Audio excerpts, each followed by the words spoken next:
اسد مجید صاحب جو یہ سائفر لکھتے ہیں انہوں نے تو اسے جو ہے وہ غلط قرار دے دیا. انہوں نے کہا کہ جی ایسی کوئی سازش تھی ہی نہیں اور اس کا کوئی وجود ہی نہیں ہے. جو انہوں نے گواہی دی, جو شہادت ریکارڈ کرائی, اس کے اہم نکات میں آپ کے ساتھ شیئر کرتا ہوں. جو آج بیان انہوں نے خصوصی عدالت میں جمع کروایا, بیان ریکارڈ کروایا ہے اس میں انہوں نے کہا ہے کہ جنوری 2019 سے مارچ 2022 تک وہ امریکہ میں پاکستان کے سفیر تھے. 7 مارچ 2022 کو امریکی محکمہ خارجہ کے اسسٹنٹ سیکرٹری برائے جنوبی اور وسطی ایشیائی امور مسٹر ڈونلڈ لو کو ورکنگ لنچ پر مدعو کیا. یہ ایک پہلے سے طے شدہ ملاقات تھی جس کی میزبانی واشنگٹن میں پاکستان ہاؤس میں کی گئی. اپنے اس بیان میں انہوں نے کہا کہ یہ جو ملاقات ہوئی ہے اس میں کمیونیکیشن کا سائفر یعنی کہ ٹیلی گرام وہ سیکرٹری خارجہ, جو اس وقت کے سیکرٹری خارجہ تھے سہیل محمود صاحب, ان کو بھجوایا گیا اور پاکستان ہاؤس میں ہونے والی ملاقات میں ہیڈ آف مشن اور ڈیفنس اتاشی بھی موجود تھے. اور اس کے ساتھ ساتھ انہوں نے کہا جی ملاقات میں دونوں سائڈز کو علم تھا کہ میٹنگ کے منٹس لیے جا رہے ہیں. سائفر ٹیلی گرام میں ملاقات میں ہونے والی گفتگو کو اسلام آباد رپورٹ کیا. خفیہ سائفر ٹیلی گرام میں خطرہ یا سازش کے الفاظ کا کوئی حوالہ نہیں تھا. اسی طرح انہوں نے کہا کہ مجھے نیشنل سیکیورٹی کمیٹی کی میٹنگ میں بھی بلایا گیا. اچھا, یہ جس کمیٹی کی میٹنگ کا ذکر کر رہے ہیں نا, یہ وہ میٹنگ ہے جو عمران خان کے دور حکومت میں ہوئی تھی, یہ اس کا ذکر ہے. کہتے جی نیشنل سیکیورٹی کمیٹی کی میٹنگ میں ڈیمارش ایشو کرنے کا فیصلہ ہوا. انہوں نے یعنی کہ وہ کہتے ہیں میں نے ڈیمارش کرنے کی تجویز دی تھی. سائفر معاملہ پاکستان امریکہ تعلقات کے لیے دھچکا تھا. یہ انہوں نے بیان ریکارڈ کروایا ہے. اب اس بیان کو آپ دیکھ لیں اور عمران خان کے سٹانس کو دیکھ لیں تو آپ کو پتہ چل جائے گا کہ عمران خان کہاں پہ سٹینڈ کر رہے ہیں اور عمران خان کا کیس جو ہے وہ کس پوزیشن پہ ہے. کیونکہ سائفر لکھنے والا بتا رہا ہے کہ نہ تو کوئی سازش تھی اور نہ حکومت کے لیے کسی قسم کا کوئی خطرہ تھا. اب عمران خان کس بیس پہ یہ الزام لگا رہے ہیں, کیونکہ جس نے لکھا وہ تو کہتا جی ایسے الفاظ ہی نہیں تھے. اور پھر یہ آفیشیل میٹنگ تھی سر. انہوں نے اس میں جو بتایا کہ میٹنگ منٹس لیے جا رہے تھے, تو کون سا بیوقوف بندہ ہے جو اگر آپ اس کو تصور کر لیں گے جی ایسی کوئی بات ہوئی یا کرنی ہے کسی نے, تو وہ اس طرح کی میٹنگ میں کرے گا کہ جس میں جو ہے وہ رپورٹ کیا جانا ہے اپنے اپنے ملک کو. اور سر یہ جو سائفر ہے نا, یہ کوئی مطلب کوئی غیر معمولی چیز نہیں تھی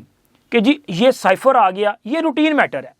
جو پوری دنیا کے سفارتی مشنز ہوتے ہیں وہ اپنے اپنے ملکوں کو اسی طرح سائفر بھیجتے ہیں. ان کی جو وہاں کے آفیشلز ہوتے ہیں ان کے ساتھ ملاقات کا احوال وہ اپنی حکومتوں کے آگے رکھتے ہیں, ان کو بتاتے ہیں صورتحال سے. تو یہ ایک معمول کی جو ہے وہ ٹیلی گراف تھا اور اس میں کوئی ایسی چیز نہیں تھی. لیکن عمران خان نے آفیشیل جو سیکرٹ ڈاکومنٹ ہے اس کو لوگوں کے سامنے لہرایا. انہوں نے آفیشیل سیکرٹ ایکٹ کی خلاف ورزی کی ہے. انہوں نے کلاسیفائڈ ڈاکومنٹ کو جو ہے وہ لوگوں کے سامنے عیاں کیا ہے. اب عمران خان یہ کہہ رہا ہے کہ جی اس کو ڈی کلاسیفائڈ کر دیا گیا. اس کا ڈی کلاسیفائڈ کرنے کے حوالے سے عمران خان صاحب خود کہہ چکے ہیں کہ وہ 9 اپریل کی کابینہ میٹنگ میں اس کی منظوری دی گئی ڈی کلاسیفائڈ کرنے کی. تو سائفر تو عمران خان نے 27 مارچ کو لہرا دیا تھا, تو وہ ڈی کلاسیفائڈ بعد میں کیا. یعنی کہ آپ نے جرم کا ارتکاب کرنے کے بعد اس جرم کو چھپانے کے لیے قانونی جو اپنا ایک ڈرامے بازی ہے وہ کرنے کی کوشش کی. لیکن میرا خیال ہے اس میں یہ کامیاب نہیں ہوئے سر. وجہ یہ ہے کہ اگر یہ ڈی کلاسیفائڈ کیا گیا تھا تو اس کابینہ میٹنگ کا منٹس بھی ہوں گے اور اسے ڈی کلاسیفائڈ کرنے کے حوالے سے کوئی گزٹ نوٹیفکیشن بھی ہونا چاہیے. لیکن نہ تو وہ گزٹ نوٹیفکیشن کہیں موجود ہے اور نہ ہی کوئی ایسے میٹنگ منٹس جو ہیں وہ عمران خان کی بات کو ثابت کر سکتے ہیں. تو لہٰذا عمران خان کے خلاف یہ جو کیس ہے یہ اوپن اینڈ شٹ کیس ہے اور عمران خان کا اس کیس سے بچنا جو ہے وہ ناممکن ہو چکا ہے. اور مطلب پھر یہ ہے کہ آفیشیل سیکرٹ ایکٹ کے مقدمے میں علیمہ خان کو جو خدشہ تھا وہ درست ثابت ہو رہا ہے، کیونکہ عمران خان کو اس کیس میں عمر قید یا سزائے موت یعنی کہ پھانسی کی سزا جو ہے وہ ہو سکتی ہے، اور اسی بات کا ادراک خود عمران خان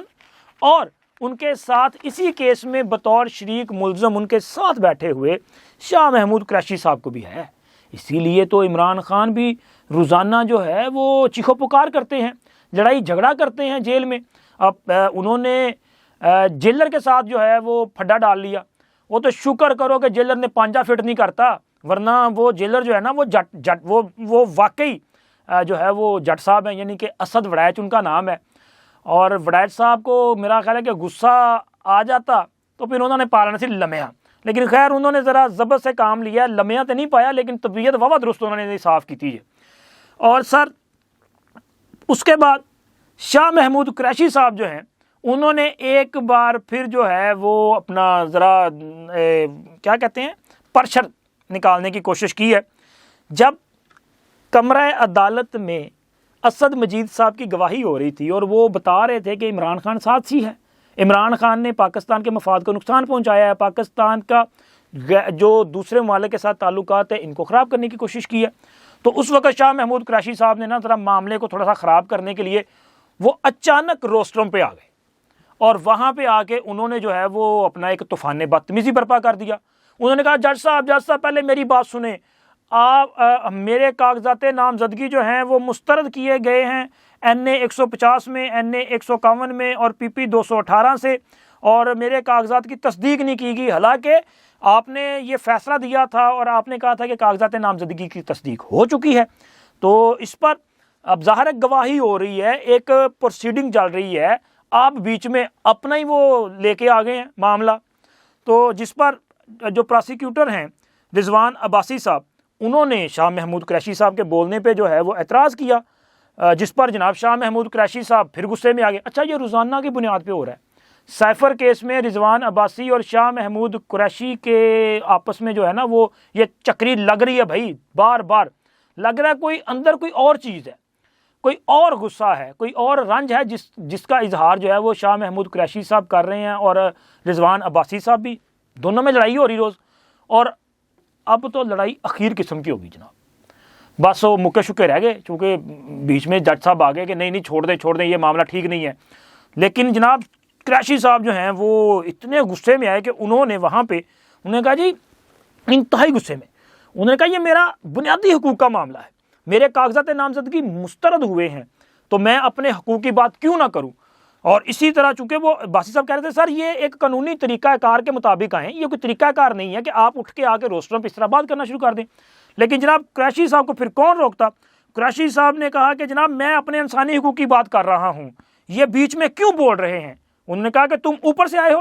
کون ہو تمہاری اوقات کیا ہے؟ اب عباسی صاحب کو انہوں نے اوقات کیا، عباسی صاحب نے بھی آگے سے کہا جی مجھے پتا ہے کہ میری اوقات کیا ہے، میرا خیال ہے کہ مجھے باقی لوگوں کی اوقات کا ہی پتا ہے کہ ان کی اوقات کیا ہے، تو معاملہ کافی ہو گیا گرم وہاں پہ کمرہ عدالت میں۔ تو خیر بیچ میں جج صاحب نے جو ہے وہ ذرا بیچ بچاؤ کیا، انہوں نے ان کو بھی روک دیا، قریشی صاحب کو بھی، اور قریشی صاحب کو روکنے کے ساتھ ساتھ انہوں نے چونکہ دونوں نے ایک دوسرے کو کہا نا کہ تمہاری اوقات کیا ہے، اس نے کہا جی تمہاری اوقات کیا ہے، تو معاملہ نکل گیا تھا آگے۔ اب اوقات کے بعد مجھے لگ رہا ہے کہ وہاں پہ نا مکے شکے رہ گئے تھے،